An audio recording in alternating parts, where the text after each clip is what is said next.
चारचाकीतून गांजा विक्रीसाठी निघालेल्या सराईत गुन्हेगाराला पकडून पोलिसांनी 4 किलो गांजा हस्तगत केला आहे। सचिन दादासाहेब चव्हाण, वय वर्ष 35, राहणार गांधीनगर मराठी शाळेजवळ कवठेपिरान, तालुका मिरज असे या आरोपीचं नाव आहे। त्याच्याकडून पोलिसांनी सुमारे 4 लाख रुपये किमतीची कारही जप्त केली। ही कारवाई स्थानिक गुन्हे अन्वेषण शाखा आणि सांगली ग्रामीण पोलिसांनी संयुक्तपणे केलेली आहे।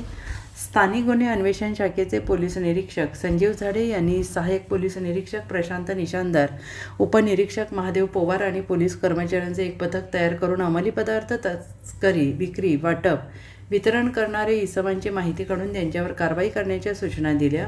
त्याप्रमाणे माहिती घेतली जात असताना सराईत गुन्हेगारांच्या यादीवरील सचिन चव्हाण हा 4 चाकी वाहनातून तयार गांजा विक्रीसाठी लक्ष्मी फाटा येथे येणार असल्याची माहिती मिळाली। या माहितीच्या आधारे चव्हाण याला पकडून त्याच्या ताब्यातील 4 चाकी वाहनाच्या डिगीमध्ये असणारा तयार गांजा हस्तगत करण्यात आलेला आहे। आरोपी विरोधात हवालदार नागेश करात यांनी सांगली ग्रामीण पोलिसात फिर्याद दिली आहे। Bureau report, SBN Marathi, Sangli.